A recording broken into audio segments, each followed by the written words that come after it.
I'm Father Columba Stewart, Executive Director of the Hill Museum and Manuscript Library, or as we call it, HIML. HIML is an international organization based out of Minnesota in the United States. Our work is solely funded by donations and grants. Our purpose is to preserve and share the world's handwritten past, to inspire a deeper understanding of our present and future. Handwritten books, manuscripts, are clues documenting what humans over thousands of years thought important enough to share. It is incredible what these voices from the past have to tell and teach us.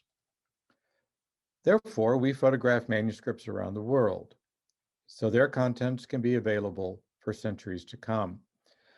We place a special priority on manuscripts located in regions endangered by war, political instability, or other threats.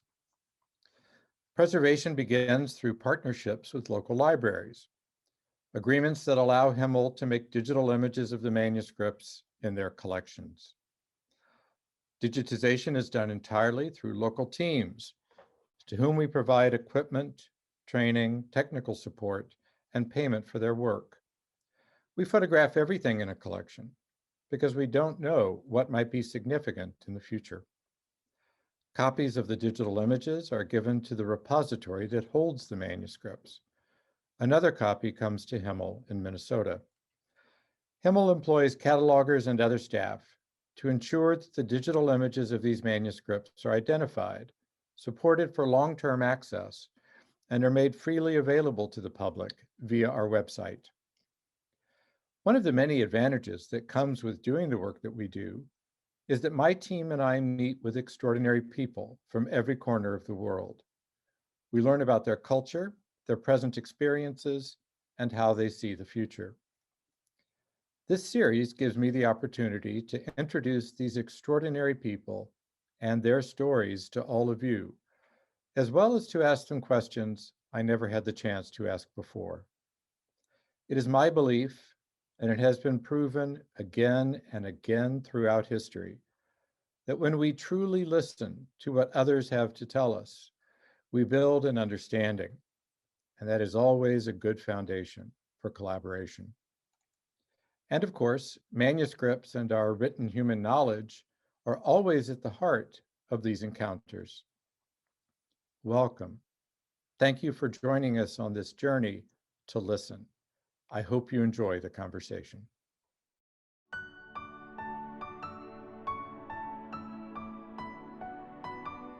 Our guest for this first episode of the second series of To Listen is Professor Robin Darling-Young of the School of Theology and Religious Studies at the Catholic University of America in Washington, D.C. Professor Young and I have known each other for, I think, about 25 years, although it's in the last few that we've become closer. So I think it's fair to say, Robin, that we've become friends through dint of hard common work, working together on translations of 4th century monastic thinkers, translating from Greek and Syriac into English. And we've also both developed a real interest and passion for the cultural heritage of Syriac Christian communities. So before we turn to our guest, I just want to note that her field of particular expertise is the study of Eastern Christianity, especially Syriac and Armenian.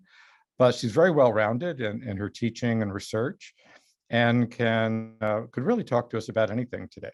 So I'm going to try to focus on this area of particular interest to HIML, and I know to many of you. I think it's important as we continue this conversation today to get a grip on why the Syriac Christian tradition is so important.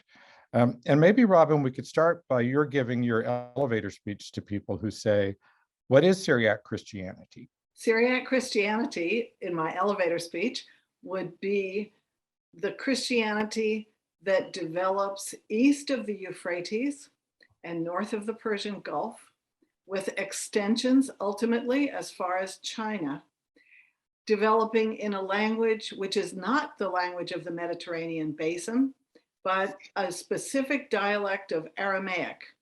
And as Syriac speakers would want me to say, and so I will say, related to the language of Jesus, but also related to the language of the Jewish communities in Mesopotamia and northern Syria. So representing a related but very distinctive approach to scriptural interpretation, to cultural organization, and to the building of churches. I think linked particularly to the Jewish background of Christianity is vital. And of course, also, as we'll be exploring a little later in this program, the current geopolitical situation of many of these communities. And I should note for our viewers that the reason the Syriac Christian tradition is so important for Himmel is that we've partnered with communities throughout the Middle East and South India to digitize some 15,000 Syriac manuscripts. And as I like to remind people, this is far more than all the great Western libraries actually have. And these are manuscripts that haven't really been studied very much. So to work our way toward why you're doing this, we're going to go back a little bit. And I'd like you to tell our viewers a little bit about where you grew up, what your background was, your own kind of religious cultural heritage, perhaps in a sense to draw a kind of a contrast with where you went in your scholarly work. I grew up in southeastern Virginia, the Tidewater, as they like to call it, very much a culture that was largely divided into Black and white, with everything that means in Virginia in the 50s and 60s and on into this period. However, the town in which I grew up was a port, and there were many people from other countries entirely, especially after World War II. And so I grew up very curious about about the other people who were there, and what their stories were. This was probably accentuated because my father during the war had been a captain in the Merchant Marine, and it seemed that everybody he met everywhere stopped by to say hello after the war. So I think I had an awareness, even though I was growing up in a very prim and composed Episcopalian church, very Southern, still there was another layer that really excited my curiosity as a kid. I, however, did not in college get into Eastern Christianity or Eastern communities. I went to college in Virginia, in another conservative town, in a women's college.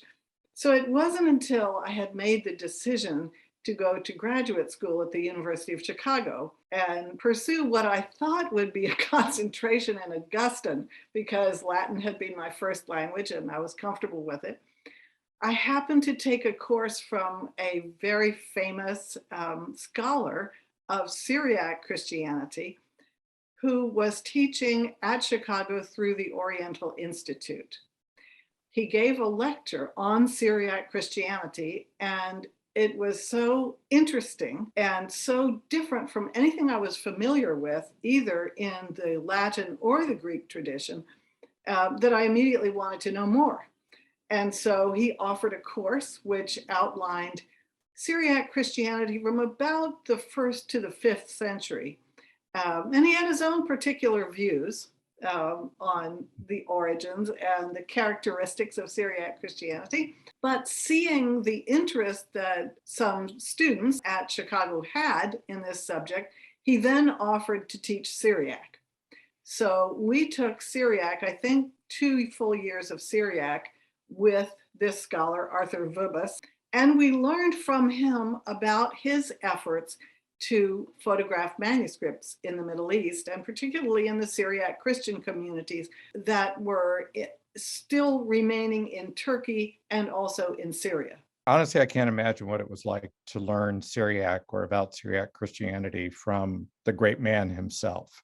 And just for our viewers to understand, he was an Estonian, a Lutheran pastor.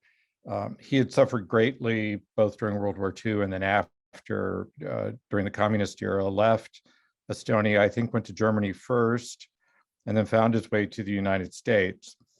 But he was indefatigable in his research, if, as you suggest, sometimes wandering a little bit ahead of the evidence, but is the one who certainly put Syriac Christianity, I think, on the broader scholarly map. And it's also fun to note that you talk about his work photographing manuscripts. He He got into Turkey very early in the 60s, parts of the country that had been closed military zones. He went to Iraq and Syria. And those microfilms that he created are now sitting in our basement here at Himmel. Oh, that's great. When I was his student, he had those of us who were studying Syriac Christianity with him over to his house. And he had all the microfilms in little boxes in his study. His rooms were completely lined with these Syriac manuscripts.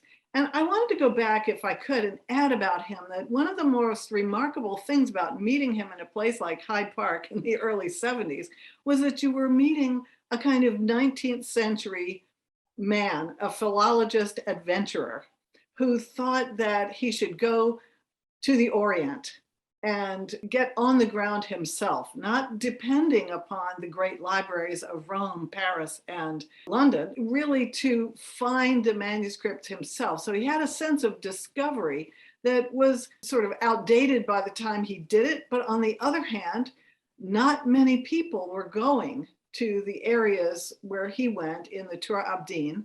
And he was able to establish connections and photograph manuscripts, and of course, to come up with his own theories about the development of Syriac Christianity, but also to announce new manuscripts, discovery of new manuscripts, which he did regularly.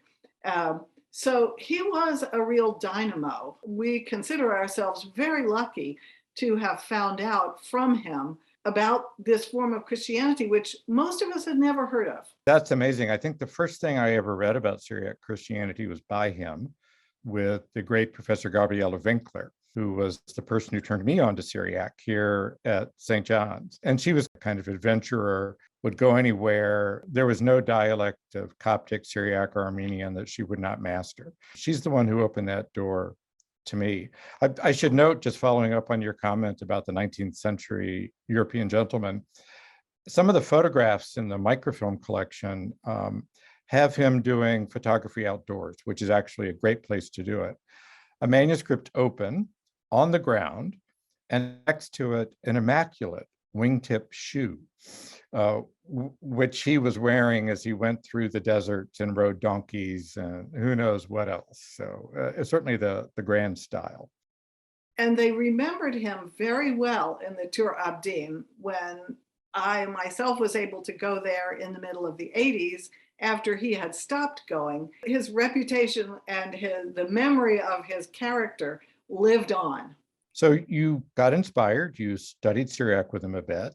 What came next? I actually wrote my dissertation on a person whose writings were preserved only in Syriac, or largely in Syriac. And that I was able to do because of Vibis's training in Syriac. I did not write on a Syriac speaking figure, but I was fortunate in that my first job was in Washington, D.C., and I was able to make acquaintance with people who were reading Syriac at the Catholic University of America, where I eventually went to teach. And there, I was able to take a really deep dive into the writings of Ephraim the Syrian, the great 4th century poet, who was the subject of study at the time of people who were at the Institute for Christian Oriental Research and the Semitics Department at Catholic University. And that is another connection to the 19th century, I should say was and is, because that department had been founded by another European adventurer, but genuinely of the 19th century, namely Monsignor Henri Ivernat, who was a scholar of Oriental languages from the University of Louvain, and who in the 1880s and 1890s went to speak with the communities that were living at the time in Turkey and in Iraq and in Syria. He had manuscripts copied in the old-fashioned way with community scribes making copies for him. And he brought them back, and they became the manuscript level of the library, which is now an excellent library in not only Christian Oriental languages, but Semitic languages in the field of Semitic philology. So I was able to make a connection there, and not incidentally to keep up my Syriac, and even to be forced to learn it better by reading Ephraim the Syrian, who's notoriously difficult, and continue my interest in Syriac Christianity, even though that's not what I was hired to do in my first job. So those two poles, the Oriental Institute at Chicago and the Institute for Christian Oriental Research at Catholic, were the sort of west and east of my training in the United States. I always say that my training at Catholic University was kind of like a second doctorate because of the emphasis on philology. So the connection with Syriac was still very strong there. And I would also add that because Evernaut had made connections with the communities themselves, not just with European scholars of these languages, but native speakers who were scholars of their languages and traditions, people from the traditions would still come to ICOR. They would still come to the Institute. Actually met a woman who is a local chef from a Syrian Orthodox family whose grandfather brought her to the Institute of Christian Oriental Research when she was a little girl, and she remembers him turning the pages of Evernaut's manuscripts, being extremely interested in what that library had. So I think also what I gained from Catholic U was that there was still a living connection to the communities who created their, to use a broad word, culture, who still had the scribal traditions and the learned traditions, which we in the West do not often appreciate enough. You know, we've had the same experience here at Himmel with members of the Ethiopian community. Right. And there's a fairly large community in the Twin Cities, particularly when Getachew Haile was still with us and working here. They would make a pilgrimage because they wanted children to understand the significance of Ge'ez as their historic liturgical language, the significance of the work that Himmel did with Ethiopian partners in the 70s and 80s, and also to be in the presence of Getachew. And it never fails to this day when I'm visiting your city in Washington, and I have an Ethiopian cab driver or Uber driver, which is frequent. They all know who Getachew Haile is. I mean, these aren't scholars; these are ordinary people. Yes. But these sorts of learned folk are they're great cultural icons, and we just don't have that anymore, I think, in the Western world. So I just want to connect the dots here a little bit. So you spoke about the fact that although in some ways you grew up in a quite conventional, sheltered sort of Virginia Episcopalian home, there was that early inspiration of meeting people coming in from all over the world because, you know, basically of a port. It reminds me of my own childhood in Houston, where we had neighbors who had friends who were basically merchant seamen. Oh. They were sort of English and Scottish, and they turn up about once a year with little, you know, carved teak elephants and other things to inspire us about the world out there. And my mother, who was always fascinated by the world, having spent most of her life in Louisiana and Texas, decided at one point to wallpaper the walls of my bedroom with all those maps from National Geographic. Oh. And that was a brilliant pedagogical move because it began to open my eyes to the world, in this case, beyond Houston, Texas. Now, of course, Robin, for many of the people who work in our field, the subject remains one of historic interest. So they really spend their time in the 4th century. Or if they're brave, they might get up to about the 9th century. And, you know, in the mind of a lot of scholars, it just goes downhill from there, despite efforts in recent years to remind people that there is a kind of Syriac Renaissance and what at least we would call the Middle Ages. But you've gotten committed to working with present day communities, living people coming from these places, just as we at Himmel partner with living communities to preserve their own cultural heritage. So I wonder if you could briefly introduce your project and then tell us how you actually got into that. The project arose with the dramatic events surrounding the invasion of ISIS into Iraq in the wake of the second United States-led war in that country. We were aware that the Christian population was diminishing rapidly in the country and resettling elsewhere. Some people here in the United States, some people in Australia, some people in Europe, because the Institute for Christian Oriental Research, which I have continued to frequent, it is connected to these communities. And particularly because one member of that institute who now teaches classical Arabic comes from the Iraqi Christian community, we decided to do what we could do to make a record of that community's emigration to the United States. And what were the mechanics of it? What were the layers of it? What was the chronology of it? How did it change over the years? Because it really had been about 100 years from the first immigrant of the Iraqi Christian community to the United States. Well, it had been 100 years from that time till the time when the community began to disperse in a very serious way after the fall of Saddam and the political chaos that engulfed Iraq, where they had lived not easily, not always peacefully, but they had managed through great ingenuity and determination to continue to live for nearly 2 millennia. Because we had a connection with the community, and because I need to go back and say, I had already visited the West Syrian community, thanks to a connection I had made in Oxford, which is another thing we have in common. It seemed to be a good time to record, especially the memories of the older members of the community, people in their 80s and 90s, and what they remember about the life of their community before the tremendous disruption in Iraqi society that began to happen after the Second World War.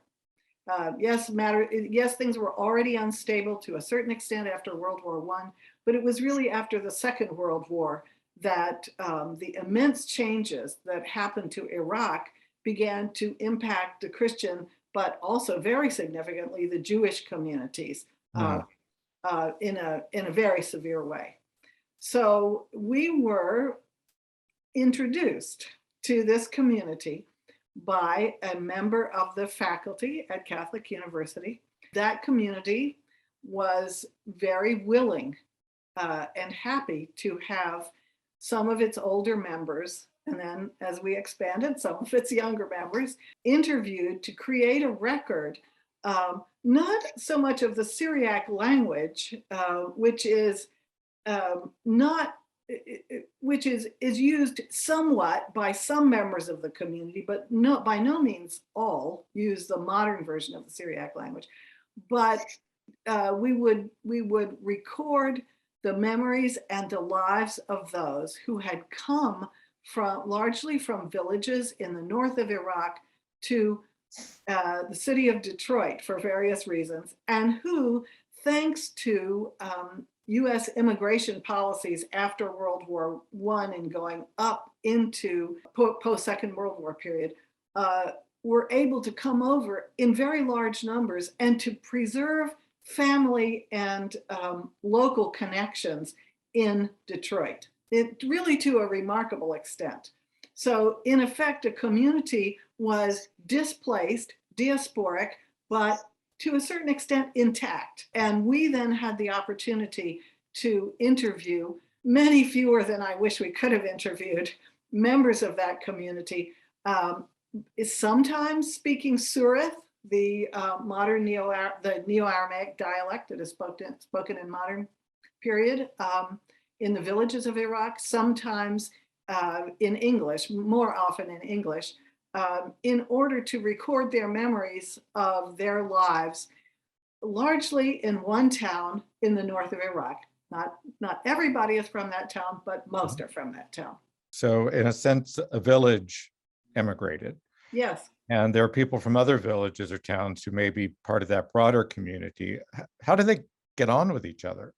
In a sense, they didn't need to worry about it that much because almost everybody is from or derived from the community of Tel Kef, which is a town on the Nineveh Plain close to Mosul. They all have very lively memories of the way life was arranged in Tel Kef, which to a certain extent was reproduced in the United States. There was a layer of 10% probably very highly literate, perhaps another 10% in addition to that who were somewhat literate, maybe 80% in the villages not literate, but extremely interested in their own past, which they preserved through poetic compositions, which is an entirely different chapter, very interesting. Small epics that they would use to retell their past,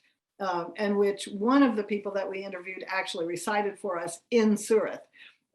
So very multi-layered community with connections to the outside, but also very much embedded in the north of Iraq, where they had, of course, been Christians since the very earliest Christianity.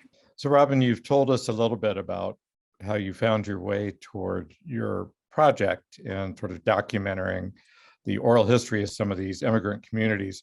Is there one particular person or interview that really stands out for you? Well, many stand out for me. The wealth of memory and the clarity of experience that we were able to record was really astonishing. Many people in the community had, even younger people now, had been able to spend time in Tel Kef. Often, the idea of the community, or members of the community, was that they would work for a time in the United States, make money, and go back. And for a while they could do that. There was a kind of two-way street between Iraq, both Tel Kef and Baghdad and other cities in the Nineveh Plain, could come to Detroit or to the other major place of community resettlement, San Diego. They would go there with the idea of going back to their country and prospering. And there was one very poignant photograph, as a matter of fact, of the family of a particular priest whom I interviewed, and who, by the way, could still sing his mother's lullabies in Surat. And that was a family photograph taken in Tel Kef, but with a photograph of their absent father sort of inserted. In the days before digital manipulation, their father, who was away working at the Ford plant in Detroit, could be inserted into the family photograph, which I think was after a baptism in Tel Kef, but with the expectation that that was sort of reality. He would come back and be with the family. I think it was not until members of the Chaldean community realized that they didn't know until later that the emigration, really the flight of the Jewish community, which was very strong in Baghdad, in Basra, in Mosul, and in the villages up by the Fish Kabur River, they didn't know that emigration it was a sign of the destabilization of Iraq that would ultimately lead to their own emigration. And they express now a recognition of being very close culturally to the Iraqi Jewish community, which is interesting because there are some, in fact, cultural practices that they do share with the Jewish community. And I think one of them is, of course, a scribal tradition and a learned tradition, which is located, as you pointed out earlier, not in universities so much, although there were universities and are universities in Iraq, but was located in churches and in synagogues, in the Beis Midrash of the synagogue, where you would have a library and a community taught out of a library, but also being taught in the Neo-Aramaic spoken by the Jewish communities, a Neo-Aramaic, for instance, that Jonah Sabar has documented. The connection to their home, I think, was stronger than it may have been for other immigrant communities in the history of the United States who had to sever all ties. If they came here on a ship, they would never go back again. They would never go back to Germany. They would never go back to Sicily. But in the 20th century, when most of this immigration was happening, they could go back. It is a community with a very strong memory of its older tradition. So I'll mention one that I thought was fascinating. A religious sister whom we interviewed, a member of a Chaldean congregation, who came from a scribal family. The family actually took its name from its scribal activity. The name was Shekwana, which means ant. And the ant, of course, is very busy and always occupied. And the Shekwana family was always occupied in its scribal activity. At least the males of the family were. And she told a story about her grandfather, who was a scribe, not a priest. He was a scribe, and he had a practice of, before he would copy one of the books of the Chaldean tradition, he would absent himself from his family. He would go into a remote place and seek solitude and fast and undergo preparation for copying a sacred book. Sister Teresa Shekwana herself became a teacher. She was extremely interested in her own family, had a very elaborate genealogy, was in touch with other Shekwanas, both in other countries and in the United States. And she became a teacher and was very proud to have been a nun in Full Sail teaching in the Detroit public school system. She credited her profession with the family's learned tradition. Indeed, a learned tradition, which, as you obviously know, goes back even before late antiquity. Another was a woman who still spoke Syriac in the home. She was a very old woman who remembered with great clarity the songs that her own mother had composed, in particular celebratory songs for weddings. In the Nineveh Plain, weddings went on for 7 days, and there were protocols for the ceremonies, but one part of it was women singing songs to the bride. And the grandmother of this particular woman had composed numerous songs in Syriac, which her daughter had committed to memory, and sitting in her living room in the Detroit suburbs could still recite, still sing really, as if they were at a wedding on the Nineveh Plain. I thought that was really remarkable. Not only the feat of memory, but the traditions of composition, which were entirely oral. These were not written down because the women were not literate. One of the reasons that we wanted to interview women, by the way, was, especially older women, was that unlike men, they did not generally leave the confines of the town or even the larger sort of clan household.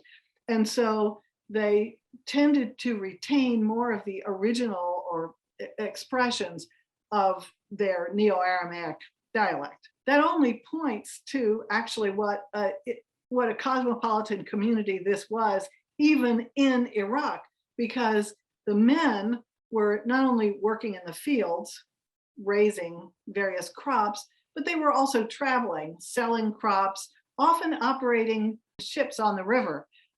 So it's a very busy population, while at the same time we think of it as very remote and self-enclosed. That idea of the scribe in the modern era because that's still more or less the modern era, preparing by fasting, like just like somebody in the Orthodox tradition who's going to write an icon Yes. would have similar sorts of things, that the manuscript itself, because of the word it contains, is a holy object and merits that care. I can remember in the Tur Abdin in Southeast Turkey, you probably had the same experience, traveling around the villages with an older man. And we would go into a church and there would be a modern manuscript, maybe 50 years old or something. And he would point to it and say, I wrote that. And you'd look at the date, sometime in the 1960s, perhaps, because if you wanted to have a copy of, whatever liturgical book it was, whether it was actually prayers or a gospel book or whatever, you had to copy one because you couldn't just order it on Amazon. And so there was, my little glimpse of a link to that tradition. And what you mentioned earlier about Evernat commissioning the scribes and thinking, well, that's remarkable. I don't know how many manuscripts you got out of that, because that's a tough way to copy a manuscript. But it is also a way of honoring that scribal tradition. Yes, and even though printed books were coming into Iraq, just as they were coming into the area of Hakkari up in Turkey with the other East Syrians, the Assyrians, the scribal tradition was still so strong, and the respect for the book was still so lively, is still so lively, that many families still, they brought books out with them when they emigrated, whether they had to do so quickly or they did so in a more leisurely way, having planned to emigrate to the United States and perhaps come back. They took books with them because books were so highly valued in the community, even if not everybody in the family could read the books. Mm-hmm. Well, we certainly found that with our Iraqi partners in 2014 with the ISIS eruption in northern Iraq, and the way that there was so much anxiety about manuscripts being, destroyed because of the suddenness with which the rise of ISIS occurred, and people were fleeing with hours' notice. Yeah. And then, in fact, we found out afterwards that relatively few had been lost because that's what people grabbed. Or they also had an instinct that maybe something was going to happen, like our friend Father Najib, now Archbishop Najib. He got the stuff out beforehand. Or others who were incredibly clever, like the monks at Mar Benam Monastery, in hiding them. Yeah. That they were just a few feet away from the ISIS occupiers, who never knew that the manuscripts were even there. So we spoke a little bit before we started the recorded part of this conversation today about the current geopolitical situation of these communities, the fragility of Iraq, northern Iraq, where these immigrant communities you've worked with come from, of course, is part of Iraqi Kurdistan, and there's all sorts of separatist movements happening there, and the Christians are kind of caught in between some of that tension between the government in Baghdad and the government in the north. It's difficult not to look at that and fear for the future of the country, the future of these particular communities. We know from history that Syriac Christians have suffered terribly, whether it was, under the Mongols or in the modern period. So, faced with that, one temptation is to go hide in the past. And as I mentioned, many of our colleagues focus their wonderful energies and talents on the early period and don't get into the modern situation. You and I both, for our different reasons, have engaged directly with these communities on the ground, whether that's in Detroit or in Iraq or Washington, wherever that may be. Faced with all of this, people often ask me, how do I keep going? I mean, how do I not get overwhelmed by the present realities of the lives that many of our friends and partners face now, particularly those who are still in their countries of origin? So what about you? Where do you find your sense of hope and your kind of nourishment to kind of keep moving ahead and just not giving up on it all? This project took place because of a great team that got assembled at Catholic University. 3 librarians who specialized in digital collections a doctoral student who had worked on the Iraqi Jewish archives and was interested in these archives. And of course, the member of the community whom I described earlier, who teaches Arabic with us. We had to prepare for this. We were going to another city entirely to try to ask a community if they would share their memory and their culture with us. We wanted to master the technology, the workflow, and the issue of preservation, because it's important to have as you know very well, to have the right equipment to record interviews that can then be preserved in a stable format. Mm-hmm. So fortunately, we were in Washington and we went to the Library of Congress for our first instruction. There we learned about efforts to record Native American languages. These efforts went back to cylindrical wax recordings that had been made in the late 19th century by people who were going to reservations or places where people weren't on reservations and recording older members of the community who could still speak their native language. What we learned from talking to the people at the Library of Congress was that younger generations who never knew any of these people came back to try to learn the language that was spoken, not out of a textbook, but out of the living mouths of their ancestors. It wasn't just the fantastic Shamasha, the deacon, very learned deacon who helped us out so much in the community. It wasn't just the bishop who wanted to establish a library of reproduced manuscripts, but it will ultimately be the people who are now young or people who are busy raising children who know where their grandparents or parents came from, and they will want to know more about why they did things such and such a way, or why they spoke in such and such a way, where their innumerable proverbs came from, and what the community was like that shaped and really is still shaping the diasporic community in the two main places in the United States where it is. So we were not able to record people on the ground in Iraq, but we were able to record people who had only a year ago, for instance, been operating a ferry on the Tigris River, and who had had to leave in a rush, and who were still willing and happy to share their memories with us. We met people who were truly amazing carriers of their own tradition, including a particular priest. I think he wouldn't mind my using his name, Father Rudy Zoma, who knew that his family had originally come from Mardin because his name means the height, but had then moved to Iraq to work in the oil business, but who was a collector of his community's traditions. Another person with whom we had a very interesting discussion was the person who ran the community's funeral home and could talk about changing traditions of funerals from the beginning of the community until the present, where the community, as with its very lengthy wedding celebrations, also had very lengthy rituals to enable families and the community as a whole to bid farewell to their deceased family member by traditions that had originated in Iraq and that included traditional wailing over the dead, that included a 7-day period of receiving family members in the home, that included walking behind the hearse to the graveyard.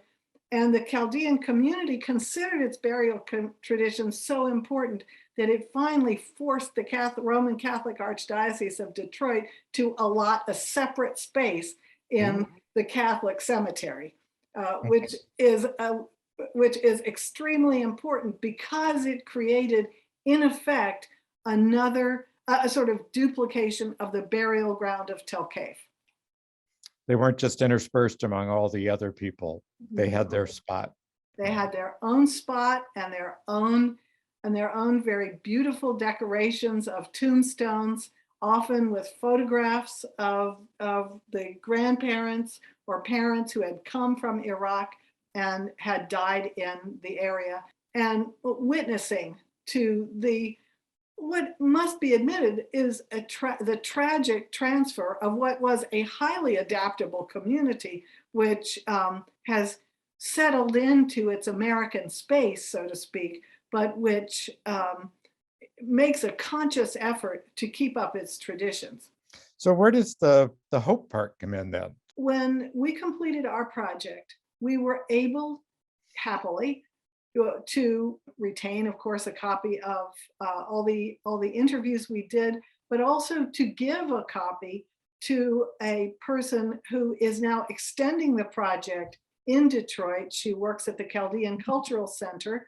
Her name is Wayam Namu. She is herself extremely interested. She came here as a young girl. She's extremely interested in continuing the effort, and in her own way, to preserve this community. Not, I think, because people now expect to go back. Nobody knows what the future holds. To remember it as a distinctive community, as a home, so that it remains a home. I think you've actually answered one of the questions that we always ask our guests, which is, why does cultural heritage matter? I think it's essential to life and health to remember. We want to preserve. We see an unearthed book like the recently unearthed Psalter, and we think, who carried that Psalter? The book doesn't carry itself. It's the human beings who make the book, who carry the book, who shelve it, who open it to read and consider it precious. And that has to be respected. I respect that in the Chaldean community, and in the Syriac Orthodox community, and in any other community who has been transplanted to this country. I think that's a great answer to the perennial question of why does cultural heritage matter? And I think my takeaway from our conversation today is adding to one of the claims that we make about Himmel's work is that our access to the voices of the ancestors is in the manuscripts that we digitize with our partners.